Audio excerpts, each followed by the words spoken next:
विश्वराज जी इस वक्त अपने आदमी के साथ कांटेक्ट में थे और बार बार एक ही सवाल किए जा रहे थे, कहाँ जा रहा है, कुछ पता चला, कुछ समझ में आ रहा है। वो आदमी जो कहता है, सर यहाँ तो कुछ भी नज़र नहीं आ रहा, पता नहीं कहाँ जा रहे हैं सर। आई थिंक ये तो जंगल की तरफ मुड़ गए सर, हमें भी जाना है। विश्वराज जी कहते हैं, ऑब्वियसली इसी वजह से तुम लोग को भेजा है ना, जाओ उसके पीछे पीछे लो और देखना कि उसे कुछ भी ना हो। एक तो ये अपना जरा भी ख्याल नहीं रखता, ऐसे बीच जंगल में इतनी रात में जाने का क्या मतलब है, और वो भी अकेले, किसी को तो साथ में लेकर जाता। लेकिन नहीं, सारे काम अकेले ही करने होते हैं, इसे भगवान बनता रहता है। विश्वराज जी की केयर हमेशा विराज जी के लिए टॉप पर होती थी और इस वक्त वो बहुत ही ज़्यादा टेंशनाइज थे। वहीं अंदर से अर्चना जी जो कि अपने बालकनी से आकर के देख रहे थे कि आखिर कर क्या रहे विश्वराज जी, और आवाज़ लगाते हुए कहती हैं, आपको सोना नहीं है, अंदर आइए।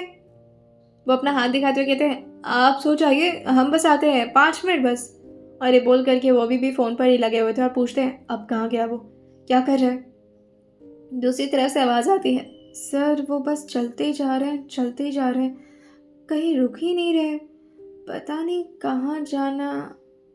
1 मिनट, उनकी गाड़ी रुक गई है सर, क्या करने हैं अभी। तुरंत विश्वराज कहते हैं, काफ़ी दूर पर गाड़ी रोकना, वरना उसे अंदाज़ा हो जाएगा, बहुत शार्प माइंड है उसका, और वो समझ जाएगा कि मैं ही पीछा करवा रहा हूँ। एक तो मुझे कुछ बताता भी नहीं है लड़का, और अगर मैं पीछा करूँ तो भी नाराज़ हो जाता है, कहता है कि अब तो मैं बड़ा हो गया हूँ, मेरी अपनी लाइफ है। अरे है तो मेरा बच्चा ही ना। दूसरी तरफ से विश्वराज जी की बात वो आदमी सुनते हुए कहता है, हाँ सर, आप सही कह रहे हैं सर। अब वो और क्या ही बोलता। विश्वराज जी कहते हैं, उसके पीछे पीछे लगो, देखो कहाँ जा रहा है।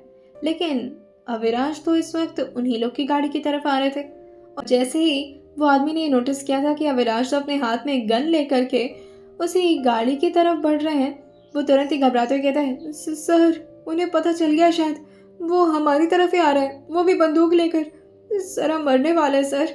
विश्वराज जी कहते हैं, 1 मिनट, तुम लोग गाड़ी रोक दो, भागने की कोशिश मत करना वरना टायर वगैरह पर मार देगा, एक्सीडेंट हो जाएगा तुम लोग का। चलो अब उतर कर बात करो उससे। इस बात पर तो उस आदमी की एकदम से फट जाती है। वो अगल बगल के सारे आदमी को घूरते हुए कहता है, हे तुम लोग इतने मोटे तो आ जाओ, तुम लोग बात करो ना जाकर के सर से। लेकिन कोई भी इस काम के लिए तैयार नहीं होता, क्योंकि पता था विराज कितने सन की, अगर उनका दिमाग खराब हो तो वो सही में जान से ही मार देंगे। वो बैठा आदमी ही बाहर निकलता है और अपने कान पर अभी भी फोन पर विश्वराज जी को लिया हुआ था, और इसी बात का उसे थोड़ा सा सुकून था कि चलो विश्वराज जी तो है, कम से कम अगर ज़्यादा बात हुई तो वही संभाल लेंगे। जैसे ही अभी वो आदमी बाहर की तरफ अपने कदम को रखा था, अविनाश उसका कॉलर पकड़ते हुए जोर से उसको अपनी तरफ खींचते हुए कहते हैं, पीछा क्यों कर रहा है, क्या है, क्या काम है मेरे साथ। ये सुनते ही वो घबराते हुए कहता है, वो हम आपके डैड के आदमी हैं, उन्होंने बोला था आपके साथ रहने के लिए, वरना आपको खतरा हो जाता है ना सर। तुरंत ही उस फोन को अविराज अपने कान पर लगाते हुए कहते हैं, ये सब क्या है डैड, मैं क्या कोई छोटा बच्चा हूँ, और आप ये स्पाई वाला काम कब से करने लगे, आप पीछा करवाएंगे मेरा, चेक करना है कि मैं क्या कर रहा हूँ क्या नहीं। इस बात पर विश्वराज जी कहते हैं, मैं तो बस बेटा तुम्हारे केयर के बारे में कह रहा था कि तुम कहीं कोई दिक्कत में, कोई प्रॉब्लम में ना आ जाओ। देखिए आप मेरी बात ना कभी समझते तो है नहीं, लेकिन हमारा फर्ज है आपको समझाना। कैसे बताएं हम आपको कि आपका सिर्फ प्रोफेशन प्रोफेसर तक नहीं है बेटा, आप उसके अलावा भी ऐसे काम करते हैं जैसे आपके बहुत सारे जान के दुश्मन बने फिर रहे हैं, और आप है कि अपनी ज़रा भी चिंता नहीं है आपको। अविराज उनकी सारी बकवास को सुनने के बाद फ़ोन को काफ़ी ज़ोर से पकड़ते हुए कहते हैं, मैं जो भी कर रहा हूँ दैट इज़ माई डिसीजन, और मुझे अपने डिसीजन में किसी की भी इंटरफेरेंस नहीं पसंद है डैड। मेक श्योर कि आप इन लोगों को खुद कहें यहाँ से जाने के लिए, अदरवाइज़ अगर मैंने अपना तरीका इस्तेमाल किया तो कोई जिंदा नहीं बचेगा। और ये बोलकर वो ज़ोर से उस आदमी के कान पर फ़ोन को ऐसे लगाए थे जैसे कि वो फ़ोन से ही थप्पड़ मार दिए उस आदमी को। लेकिन वो आदमी तुरंत ही अविराज के अब इशारे को समझ चुका था और जल्दी से आकर की गाड़ी में बैठता है और तुरंत ही रिवर्स गियर मार करके वहाँ से रफा दफा हो चुका था। विश्वराज जी भी अब क्या करते। अब ऑब्वियसली अविराज ने ये वार्निंग दी है तो अब इस वार्निंग में दम तो है। अगर वाकई उन आदमियों को मार दिया अविराज ने तो क्या करेंगे विश्वराज जी। अविराज जी तो ये बोलकर निकल जाएंगे कि हाँ मैंने तो पहले ही बोल दिया था। जैसे ही अब वो लोग जा चुके थे अपनी गाड़ी को लेकर के, अविराज फाइनली अब दोबारा से अकेले हो चुके थे और वो अपनी गाड़ी में आकर के बैठ चुके थे। गाड़ी को वो भी अब दूसरी तरफ ही घुमा ली थी जैसे कि उन्हें तो जंगल में आना ही ना हो, वो तो सिर्फ गुमराह करे उस विश्वराज जी के आदमियों की गाड़ी को।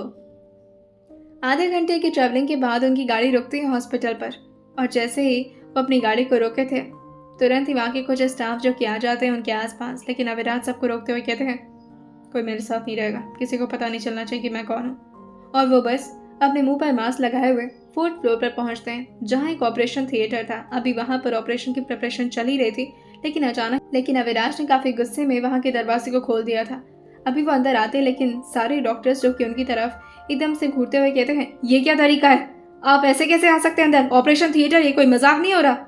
अविनाश सबकी तरफ एक बार घूरते हैं और फिर अपने कोट के अंदर से अपने गन को निकाल करके ट्रिगर ऑन करते हैं और फिर सबकी तरफ एक एक बार उसे पॉइंट करते हुए कहते हैं किसी को भी अगर बोलने का मन करे मेरे सामने आकर बात करे। लेकिन अब गन को देखने के बाद किसकी हिम्मत होती कि वो बात करे। अविराज जो फाइनली उस बच्चे के पास पहुंचते हैं जिसको ऑपरेशन होने वाला था, और एक स्टाफ को घूरते हुए कहते हैं तुरंत इसके ऑपरेशन को कैंसिल करो और इसे लेकर चलो बाहर।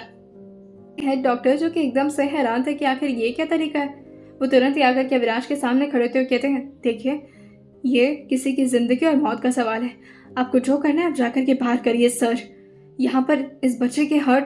तभी अविनाश कहते हैं इस बच्चे का कोई माँ बाप नहीं, इसलिए आप इसके हर्ट को यूज कर रहे हैं, आपको पता भी है कि पूरी तरह से मर चुका है या नहीं। ये सुनते ही वो एक स्टाफ को कहते हैं इसका डेथ सर्टिफिकेट दिखाओ, इनका दिमाग खराब हो गया है। अविनाश जैसे उस डेथ सर्टिफिकेट को अपने हाथ में लिए थे, वो तुरंत ही उसे मोड़ करके ट्रैश कैन में फेंकते हुए कहते हैं बकवास किसी और से करना, डॉक्टर हूँ मैं, वो भी एक्सपीरियंस्ड, मुझे ये बात बताने की जरूरत नहीं कि किसी की जिंदगी अभी चल रही है या फिर वो मर चुका है। आप हैरान थे कि आखिर हो क्या रहा है यहाँ पर। तब एक बहुत ही प्यारी सी लड़की आकर के अविराज के सामने खड़ी होती है, जो कि अविराज से काफी ज्यादा छोटी लग रही थी, उम्र में तो हाँ लेकिन साथ ही हाइट में भी। वो अपने चेहरे को ऊपर की तरफ उठाकर देखते हुए कहती है सर अगर ये बच्चे का हार्ट ट्रांसप्लांट नहीं हुआ तो वो बच्चा मर जाएगा सर, आपको पता नहीं दूसरे सेक्शन में एक बच्चे का दिल जो कि पूरी तरह से काम करना बंद कर चुका है, ये बहुत ही इमरजेंसी केस है सर प्लीज। अविराज उस बच्चे की तरफ देखते हैं और देख पा रहे थे कि यहाँ के हेड डॉक्टर ने कितनी बुरी तरह से यहाँ के बाकी के स्टाफ को धोखा दे रखा है। अगर मैं ये कहूँ कि ये बच्चा भी जिंदा है तो इसका दिल निकालना क्या सही होगा। अभी इतना कहा था तभी पीछे से एक डॉक्टर आकर के नाइफ अविनाश के पीछे अचानक ही मार दिया था, ताकि अविनाश पूरी तरह से जख्मी हो जाए और यहाँ से निकल जाए डर करके। लेकिन अभी वो डॉक्टर जिसने अविनाश पर हमला किया था वो जानता नहीं था कि अविनाश का ऐसे छोटे मोटे जख्म से ज़्यादा फर्क नहीं पड़ता, और वो उसकी तरफ घूम करके हल्का मुस्कुराते हुए कहते हैं आप तो डॉक्टर हैं मगर फिर भी लड़ाई पर उतर है, आपको पीसफुली काम करना चाहिए था डॉक्टर। और ये जैसे ही बोल करके अभी वो उनकी तरफ जा ही रहे थे तभी पीछे से कोई और आकर के सोचता है कि वो अविनाश को हार्म कर देगा, मगर ऐसा हो नहीं पाता क्योंकि तब तक अविनाश ने उसके हाथ में ऑपरेशन का टूल घुसा दिया था, जिससे वो जोर जोर से चिल्लाना शुरू कर देता है। अविनाश उसकी तरफ देखते हुए कहते हैं यहाँ सबका मर्डर हो जाएगा सिवाय इस बच्चे के, इसलिए मेरी बात मानो और खुद पर रहम खाओ, बाहर लेकर चलो इस बच्चे को। और तभी जैसे ही हेड डॉक्टर अपने पसीने को अपने हाथों से पोंछ रहे थे कि अभी तो उनकी पोल खुल चुकी है, तुरंत अविनाश उनको रोकते हुए कहते हैं आप कहाँ डॉक्टर साहब, आप तो मेरे सामने रहिए, आपसे तो कुछ स्पेशल बातें करनी है मुझे। सारे स्टाफ जो कि इस बात से हैरान थे कि क्या वाकई वो बच्चा जिंदा है, जितने भी न्यू स्टाफ थे, लेकिन जितने भी हेड डॉक्टर के साथ उनके टीम मेंबर थे वो तो जानते थे कि आखिर वो लोग क्या कर रहे हैं। हेड डॉक्टर का नाम था विजय, और अविनाश जो उस आदमी के बालों को पकड़ते हुए कहते हैं एप्रन निकाल दो, मैं एप्रन में लोगों का खून नहीं करता। और ये बोलकर वो अपने साथ उस डॉक्टर के साथ बाकी के टीम मेंबर को भी बाहर लेकर आ रहे थे। जैसे ही बाहर आने के बाद फाइनली उस बच्चे का चेकअप होता है तो वाकई वो बच्चा जिंदा था, और उसकी फेक डेथ सर्टिफिकेट बनाई गई थी सिर्फ इस वजह से क्योंकि इसका हार्ट ट्रांसप्लांट होता। सर्टिफिकेट फेक बना करके ये लोग इस बच्चे का दिल किसी और के शरीर में फिट करना चाह रहे थे, क्योंकि वो बच्चा अमीर था और इस बच्चे का कोई माँ बाप नहीं था। अविनाश को जैसे ये खबर मिली थी वो तुरंत ही इस चीज़ को खुद हैंडल करने वाले थे, क्योंकि उन्हें पता था अगर थोड़ी भी देर हुई तो ये बच्चा अपनी जान दे बैठेगा। और फिर जब इस हॉस्पिटल के मैनेजमेंट तक ये बात पहुंचती है, सबके सब इस बात से पूरी तरह से हैरान थे। सारे स्टाफ की वहाँ पर भीड़ लग चुकी थी, और सारे लोग जो कि अविनाश के सामने इस वक्त अपने हाथ को जोड़े खड़े थे कि इस बारे में अगर वो गलती से भी बाहर की तरफ जा कर के बता दिए तो बहुत बड़ी प्रॉब्लम फेस करनी पड़ जाएगी, पूरे हॉस्पिटल ही बंद हो सकता है। अविनाश उस हेड डॉक्टर की तरफ देखते हैं और फिर इस पूरे हॉस्पिटल के एमडी जो कि खुद यहाँ पर तुरंत इन सारे न्यूज़ को सुन करके आए थे, अपने हाथ को जोड़े हुए अविनाश के सामने खड़े थे। अविनाश उनकी तरफ आगे बढ़ते हुए कहते हैं मेरे कुछ आदमी लोग आपके इन ग्रुप को लेकर जाएंगे। ये डॉक्टर्स जो कि अपने काम को करने से ज़्यादा पैसे कमाने के पीछे पागल रहते हैं और किसी की भी जान ले सकते हैं, और ऐसे घातक लोग आपके हॉस्पिटल में ना ही हो तो आपके पेशेंट्स के लिए बेहतर होगा। मैं उम्मीद करता हूँ कि आप लोग को इस बात से कोई प्रॉब्लम नहीं होगी और आप लोग बात दबा देंगे। जैसे उस एमडी ने ये सुना था, वो खुश होते हुए कहता है, आप तो हमारे लिए फरिश्ता है सर। आपने इस बच्चे को भी बचा लिया और हमारे हॉस्पिटल को भी। Thank you sir. और हॉस्पिटल में डेथ सर्टिफिकेट ऐसे कैसे? ओह माय गॉड, मुझसे बहुत बड़ी गलती हो गई। नेक्स्ट टाइम से सब कुछ नहीं होगा सर। अविराज जो उस एमडी के कंधे पर धीरे से अपना हाथ टैप करते कहते हैं, अगली बार अगर ऐसा हुआ ना तो पूरा हॉस्पिटल पहले मैं खाली करवाऊंगा और उसके बाद सारे हॉस्पिटल के कोने कोने को आग लगवा दूंगा। ना हॉस्पिटल कहीं का रहेगा और ना आप कहीं के। और ये बोल करके वो उन टीम को देखते हैं और फिर अपनी आयरिंग करते हुए कहते हैं, कल कॉटेज में मिलते हैं डॉक्टर्स। और ये बोलकर अविराज सबसे पहले अपने गन को अपने कोट के अंदर डालते हैं, पर ना कोई भी देख करके डर जाता। और फाइनली अब वो अपने मास्क को निकालते हुए बाहर की तरफ आने लगे थे। सारे staff members, attenders, even patients तक, जिससे भी हो पा रहा था वो अविराज को अपनी नज़रें उठा उठा कर देख रहा था कि आखिर ये कौन था और ऐसा भी क्या करके गया कि सबके सब उसे ही देखे जा रहे हैं। अब एमडी वहाँ के तुरंत ही उन डॉक्टर्स को पहले तो फायर करते हैं और उसके बाद से अब उन्हें अविराज के हाथों में सौंपने का डिसीजन लेते हैं।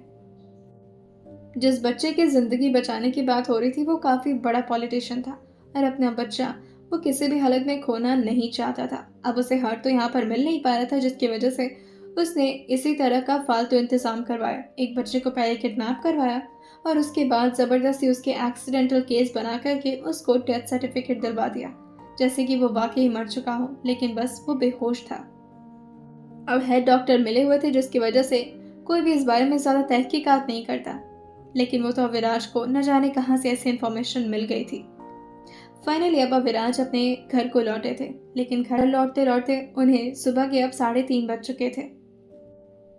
फाइनली वो अब जा कर के सबसे पहले तो शावर लेते हैं और फिर अपने कपड़े को चेंज करते हुए त्रिशा के ठीक बगल में जाकर के लेट गए थे। और आज की पूरी हरकतों से काफ़ी ज़्यादा उन्हें थकान महसूस हो रही थी।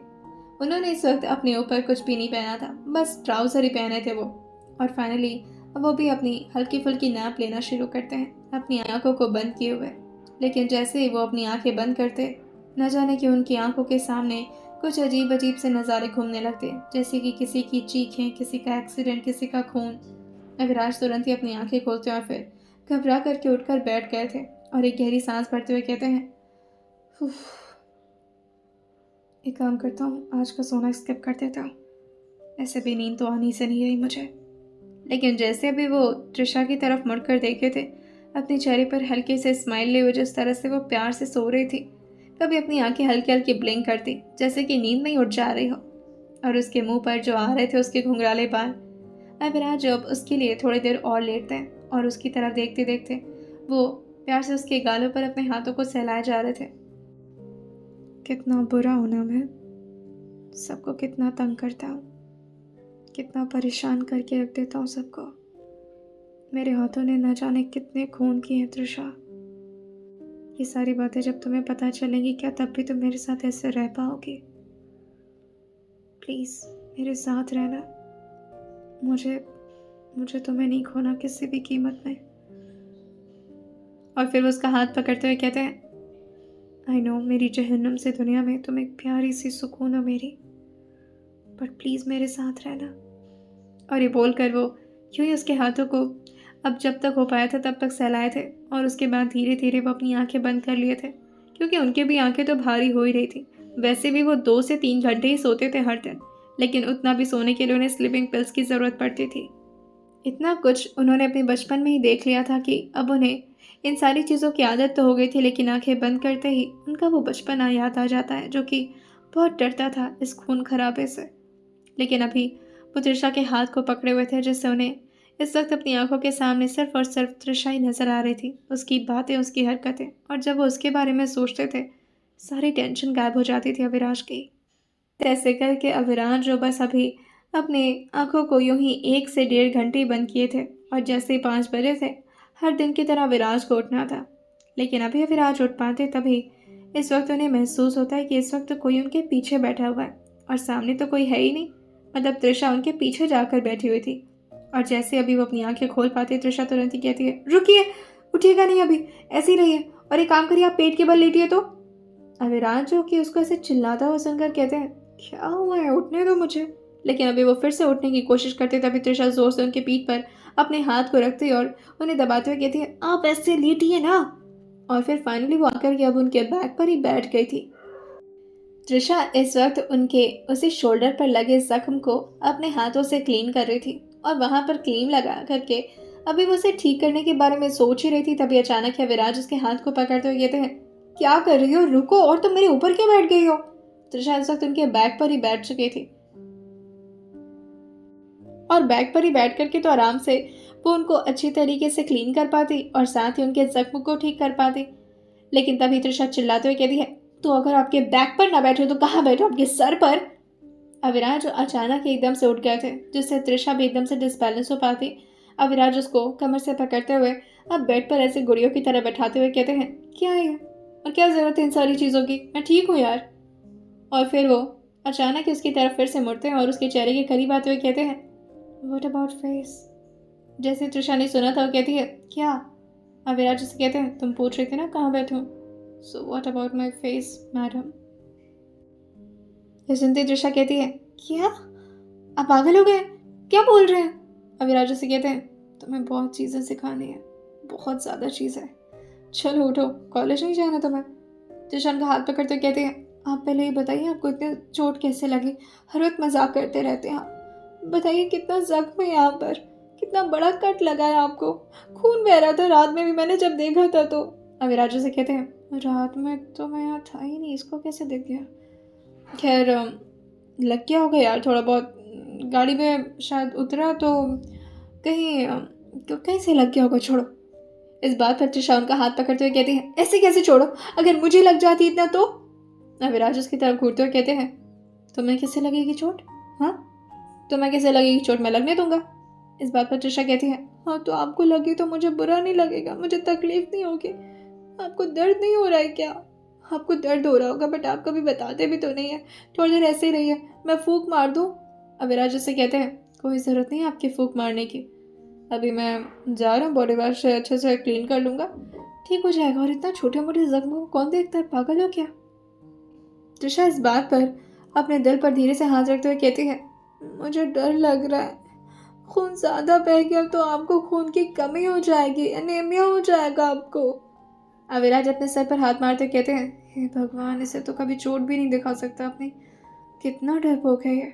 और वो उसकी तरफ मुड़ते हुए कहते हैं, तृषा डॉक्टर बन रही हो, कमज़ोर मत बनो, इतने सारे जख्म देखने पड़ेंगे तुम्हें बाद में, पता नहीं कितने कटे कटे शरीर। ये सुनती तृषा मुंह पर हाथ रखते हुए कहती है, हो मैं नहीं देखूंगी कोई कटे शरीर, मुझे ये सब देखने से डर लगता है। अविराज से कहते हैं, कितनी मासूम हो तुम, लेकिन मुझे तुम्हें डॉक्टर बनाना है, तो आज ऐसा शुरू करते हैं, तुम्हें थोड़ा बहुत कट्स वगैरह दिखाना पड़ेगा, वरना ऐसे तो तुम कितना घबरा जाओगे, पेशेंट को ठीक करने के अलावा तुम उसे देख करके रोना शुरू कर दोगी, पागल। अब वो अपने जिम एरिया की तरफ जा चुके थे, लेकिन जाते जाते वो टी शर्ट पहनना शुरू कर देते हैं। तृषा उनको रोकते हुए कहती है, नहीं आप ऐसे ही रहिए, मत पहनिए। अविराज जो कि अपने चेस्ट की तरफ देखते हैं और फिर तृषा की तरफ देख करके अपनी भौवें चढ़ाते हुए उसे टीजिंग आवाज़ में कहते हैं, तुम चाहती हो कि मैं ऐसे रहूं, माना कि ऐसे देखने में तुम्हें अच्छा लग रहा होगा, पर बाहर जाऊंगा तो बहुत सारे लोग हैं, भाभी हैं, मेरी बहन है, उसके सामने ऐसे अच्छा नहीं लगता ना तृषा, मॉम भी है। तभी सारी बातों को सुनकर तृषा कहती है, आप ना हमेशा मजाक करते रहते हैं, वो बात नहीं है, पर आप पहनेंगे तो क्रीम पीछे से वो वाइप हो जाएगा, इसलिए मैं कह रही थी। अविराज उसकी गालों को दबाते हुए कहते हैं, अरे मेरा बच्चा, इतना परेशान होने की जरूरत नहीं है, मैं ठीक हूँ ना। अरे काम करो, मैं तो कहता हूँ तुम खुद ही पोंछ दो, पता मेरी टी शर्ट में लग जाएगा वो क्रीम। तृषा कहती है, आप ना दिमाग मत खराब करिए, वो ठीक कर देगा आपके घाव को, पहनिए जैसे मन करे, जो मन करे वो करिए, मुझे नहीं। लेकिन तभी अविनाश कहते हैं, अच्छा ठीक है आज नहीं जाऊंगा जिम, ओके स्किप कर रहा हूँ तुम्हारी वजह से। और इस वक्त वो अपने बेड के साइड में ही जा करके अब अपने पुशअप्स को मारना शुरू कर दिए थे, जो कि इस वक्त बैठे बेड पर तृषा आराम से देख पा रही थी। और देखते देखते वो अपने बालों को ही लगातार सहलाए जा रही थी, तो कभी अपनी उंगलियों में अपने बालों को फंसा करके उसे घुमाना शुरू कर देती। अब विराज उसकी नज़रों को अपने ऊपर महसूस तो कर पा रहे थे, लेकिन जैसे भी वो अपने चेहरे को उठा करके त्रिशा की तरफ देखने वाले होते हैं, त्रिशा तुरंत ही झटके से अपने चेहरे को दूसरी तरफ मोड़ ली थी, जैसे कि वैसा प्रिटेंड कर रही हो कि अब विराज को तो कुछ समझ में ही नहीं आ रहा है। अब विराज जो अब एक हाथ से पुशअप्स मार रहे थे, जिसे देखते हुए त्रिशा कहती है, उस हाथ में चोट है आपके, उसी साइड में लगी है, आप बुद्धू हैं क्या? अब विराज घूरते हुए कहते हैं, तुम्हें कैसे पता चला कि मैं एक हाथ से पुशअप्स मार रहा हूँ, और वो भी उसी हाथ से जिस हाथ में मुझे चोट लगी है? तुम्हें कैसे पता चला ये सब? तुम तो मुझे देख ही नहीं रही हो ना त्रिशा, या फिर कहीं चोरी चोरी तुम्हारी नजरें अपने नंगू पंगू पति पर तो नहीं? ये सुनते ही त्रिशा कहती है, आप ना बहुत बुरे हैं, बहुत ज़्यादा। और ये बोल कर के वो अपने हाथों में पिलो लेकर के उनके सर पर मारना शुरू कर दी थी, लेकिन अब पिलो से अविराज को क्या ही हो जाता। वो इतने बड़े टूल को भी इस तरह से अपने शरीर पर महसूस करने के बावजूद भी उन्हें दर्द नहीं महसूस हुआ, तो ऑब्वियसली ये पिलो उनका क्या बिगाड़ता है।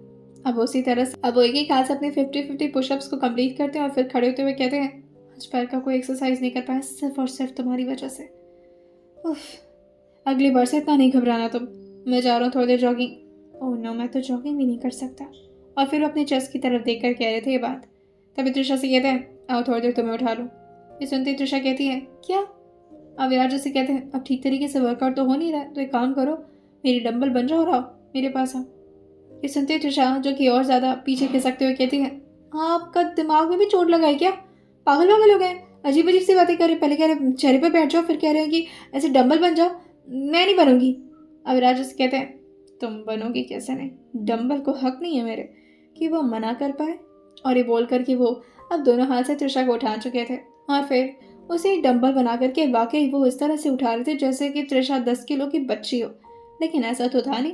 त्रिशा कहती है, अरे मैं 50 किलो की हूँ, ऐसे क्यों उठाया जा रहा है मुझे? आपको आपको थकान नहीं हो रही? अविराज कहते हैं, ऐसे कैसे थकान होगी, अब मेरी बीवी हो तुम, तुम्हें भी ना उठा पाओ तो फिर किस काम का पति। और इसी तरह से आज का फाइनली अब उनका वर्कआउट कंप्लीट होता है। दोनों अब नहा करके तैयार होकर के नीचे की तरफ आ रहे थे, और जैसे ही वो ब्रेकफास्ट पर अभी आकर के बैठने वाली होती है, त्रिशा लगातार अविराज को घूरी ही जा रही थी। अविराज जब पूरी तरह से अपने बैकरेस्ट का इस्तेमाल करते हुए लीन हो पाते, तभी त्रिशा तुरंत ही उनको रोकते हुए कहती है, अरे अरे नहीं नहीं, पीछे ध्यान से, आपको लगी है ना? अविराज ने जैसे ही सुना था, वो त्रिशा की तरफ घूरते हुए कहते हैं, क्या मजाक कर रही हो, छोटा सा स्क्रैच लगा हुआ है, सबको क्यों डरा रही हो? ये सुनते ही युग जो कहता है, स्क्रैच? भाभी आपके नाखून बड़े हैं क्या? इस बात पर वीर उसके सर पर मारते हुए कहता है, पागल है क्या, भाभी क्यों स्क्रैच मारेंगी? अरे वो कहीं और से लग गया होगा, है ना भाई? अविराज जो उन दोनों को घूरते हैं और वो दोनों तो शांत पड़ गए थे, लेकिन तभी दानिश वीर और युग की तरफ देख करके अपना दिमाग लगाते हुए कहता है, अगर मान लो कि त्रिशा मैडम ने सर को मारा भी होगा स्क्रैच, तो सर बताएंगे क्या? ये तो पर्सनल बात है, ये भी कोई पूछने वाली बात है क्यों सर? अविराज वो दानिश की तरफ देख रहे थे कि आखिर ये कितना अजीब इंसान है, पहले खुद कह रहा है कि पर्सनल बात है और फिर खुद ही पूछ रहा है कि क्या वाकई ऐसा कुछ हुआ है, जैसे कि उसे भी जानने में बहुत ज़्यादा दिलचस्पी हो। अविराज दानिश की तरफ जैसे घूरे थे, अब अपने खाने में लग चुका था, लेकिन विश्वराज जी को तो पता था कि आखिर ये जख्म कैसे मिल सकता है उन्हें। वो भी इस वक्त जानने की कोशिश में लगे हुए थे कि आखिर क्या करने गया था ये लड़का रात में और जंगल की तरफ। तभी अर्चना जी प्यार से इस वक्त त्रिशा के कंधे पर हाथ रखते हुए कहती हैं, तुम थोड़ा ज़्यादा खाया करो और वैसे भी अपने नाखून को थोड़ा और शार्प कर लो, ठीक है? ये सुनती ही त्रिशा जो कि अपने नाखूनों को देखते हुए कहती है, नहीं, डॉक्टर्स के नील ज़्यादा बड़े नहीं होने चाहिए, मुझे तो लग रहा है मुझे इतने भी काटने ही पड़ेंगे। अविराज उसकी तरफ घूरते हुए कहते हैं, हाँ तुम काट ही लेना, बेहतर होगा तुम्हारे लिए भी और मेरे लिए भी। ये सुनते ही सारे लोग अपने मुंह को अपने हाथों से ढक लिए थे। तभी आरोही कहती है, नहीं नहीं, निशान देना अच्छी बात होती है त्रिशा, कोई बात नहीं, अपने नील्स को बढ़ा कर रखना। मैं तो कहती हूँ ना, रात में नील एक्सटेंशन ही लगा लिया करो, वो भी एकदम शार्प वाला। तभी आशीष जो अपने गले को क्लियर करते कहते हैं, ऐसे गलत सजेशन देती हो तुम, बच्ची है वो, ऐसे सजेशन दोगी, जो खुद हो वही उसको बना रही हो। आरोही कहती है, हाँ तो हमारी देवरानी है भाई, हम क्यों नहीं बनाएंगे अपनी तरह? जो भी यहाँ पर डिस्कस हो रहा था, त्रिशा के दिमाग से पूरी तरह से आउट हो रहा था कि आखिर ये क्या बातें कर रहे हैं। वो तो बात कर रहे थे विराज के चोट की, और यहाँ पर अजीब ही नाखून, स्क्रैच और पता नहीं क्या क्या। तभी त्रिशा उठते हुए कहती है, मेरा हो गया, मैं अब नहीं। लेकिन विराज उसको तुरंत ही कलाई पकड़ के बिठाते हुए कहते हैं, अच्छे से खाओ, मॉम ने कहा है ना। अर्चना जी कहती हैं, क्या बात है बेटा, आप तो बड़ा ख्याल रख रहे हैं। वैसे ठीक है, ज़्यादा खाएंगे तो ज़्यादा एनर्जी रहेगी बॉडी में, फिर आप जल्दी थकेंगे नहीं। ये सुनते ही सारे लोग हंसने लगे थे। तभी अर्चना जी अपनी बातों को क्लियर करते हुए कहती हैं, मेरा मतलब है उसे पढ़ाई करनी होती है, हॉस्पिटल जाना होता है, राउंड लेना होता है डॉक्टर्स के साथ। ऑब्वियस सी बात है, उसे हॉस्पिटल में विजिट करना होगा, थक जाएगी ना चलते चलते। तभी त्रिशा कहती है, मैं नहीं जाऊंगी हॉस्पिटल में। अविराज उसे घूरते हुए कहते हैं, ऐसे कैसे नहीं जाओगी। इस बात पर त्रिशा कहती है, आप ना, मैं देख रही हूँ सुबह से बहुत ज़्यादा बदमाशी कर रहे हैं। आप सुबह भी मेरे से इसी तरह बात कर रहे थे, पता नहीं क्या अजीब अजीब हरकतें कर रहे। सुबह कह रहे थे मेरे चेहरे पर बैठ जाओ, ये भी कोई बात होती है। जैसे ही त्रिशा ने इतना बोला था, तुरंत ही विराज के गले में उनका कौर ही फंस गया था। वो तुरंत ही खड़े होते हुए फिर त्रिशा को भी अचानक ही खड़ा करते हुए उसके बैग को हाथ में लेकर के अचानक ही उसे खींचते हुए बाहर ले जा रहे थे। त्रिशा पूछे जा रही थी, क्या हुआ, बता दी तो प्रॉब्लम हो रही है। अब पापा से पागलों से बात करेंगी तो मैं बताऊंगी नहीं। क्या हो गया, बोलिए तो कुछ। अविराज उसे कहते हैं, तुम ना चुपचाप से गाड़ी में बैठो, बस कुछ नहीं बोलोगी। और वो भी आकर के ड्राइविंग सीट पर बैठ चुके थे। त्रिशा कहती है, पर हुआ क्या है, मैंने तो बस सच बोला। अविराज जो कि त्रिशा की तरफ घूरते हुए कहते हैं, आज तो मैं हॉस्पिटल विजिट करवाऊंगा तुम्हें, और देखना, तुम्हें तो आज मैं बॉडी भी दिखवाऊंगा। वो भी वो भी काफ़ी ज़्यादा बुरी तरह से जो हालत में होगी ना बॉडी, वो बॉडी दिखाऊंगा तुम्हें। और उसके बाद उसमें तुमसे सीजर भी करना पड़ेगा। ये सारी बातों को सुनने के बाद त्रिशा तो बुरी तरह से कांप रही थी और साथ ही समझ नहीं पा रही थी कि आखिर किस बात से अविराज इतना ज़्यादा चिढ़ रहा है, क्यों आ रहा है उन्हें गुस्सा। अविराज अब किस तरह बताते कि जो वो बोल कर आई है वो उसके बाद कैसे फेस करेंगे अपने घर वालों को। जो शख्स अपने घर में इतना ज़्यादा ऑरा फॉर्म करके रखा हुआ था, बाहर भी अविराज अविराज थे और साथ ही घर के अंदर भी किसी की हिम्मत नहीं होती थी कि उनसे तेज़ आवाज़ में कोई बात कर ले। हाँ, कभी कभी अर्चना जी बस यूं ही मजाक में कर दिया करती थी, लेकिन अब भले ही अर्चना जी और विश्वराज जी के अविराज बेटे ही थे, लेकिन उसके बावजूद भी कभी किसी के मजाल नहीं थी कि उन्हें कोई डांट सके। और यहाँ लेकिन उसके बाद जो उनकी बीवी ने यह कांड किया है, कैसे नजरें मिलाएंगे वह सबके साथ, क्या सोच रहे होंगे उनके घर वाले। अविराज का दिमाग में आज पहली बार ऐसी ओवर थिंकिंग चल रही थी और वो अपनी बीवी की तरफ देख रहे थे। आखिर क्या कार्टून मिली है उन्हें।